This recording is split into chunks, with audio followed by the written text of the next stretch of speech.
ta Allah ba sabba bace ba, zubin kamala ba shi ne ilhama ba.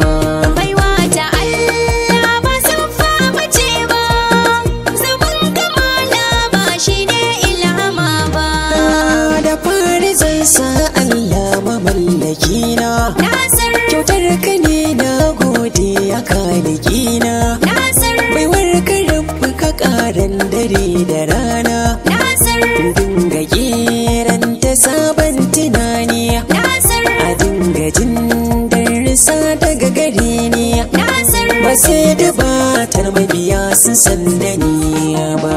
Baiwa ta Allah ba sabba bace ba, zubin kamala ba shi ne ilhama ba.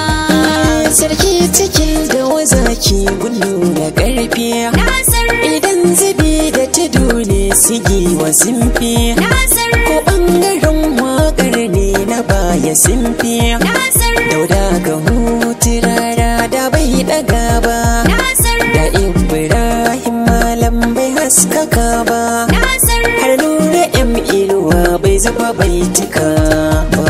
Baiwa ta Allah ba sabba bace ba, zubin kamala ba shi ne ilhama ba. Baiwa ta Allah na baiwa wanda ya so, ba ƙoƙarin ka kawai ba tsirin biya so, in ɗaukaka ga mutunci masoya sun so, suna faɗin Nasir baiwa gare ni, waƙar masoya da ita aka sanni, tun lokacin fatan kai ba su gaza ba. Baiwa ta Allah ba sabba bace ba, zubin kamala ba shi ne ilhama ba.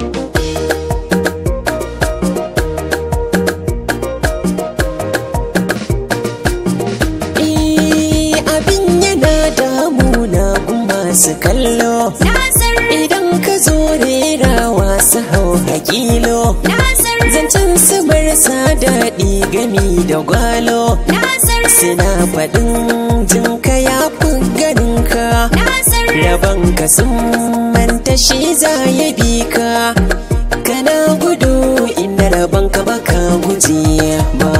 Baiwa ta Allah ba sabba bace ba, zubin kamala ba shi ne ilhama ba. Shi lokaci kuma sai duk kasan da ya zo, masoya har makiyanka ka gansu sun zo, ka gansu a inuwar ka sun yi dandazo, ka kasa rabe magauta da masoya, kowanne zai dinga yi maka biyayya, sun manta farko ba su suka nuna ƙiba. Baiwa ta Allah ba sabba bace ba, zubin kamala ba shi ne ilhama ba. Zuma tana fanni ne gunnu da zaƙi, noma a barwa manoma suna da taki, mu ɓangare na mawaƙa mu sanya shauƙi, waɗansu komin yi kuma sai su kushe, duk ƙoƙarin da muka yi sai su rushe, domin suna kallon ba su ne suka yi ba.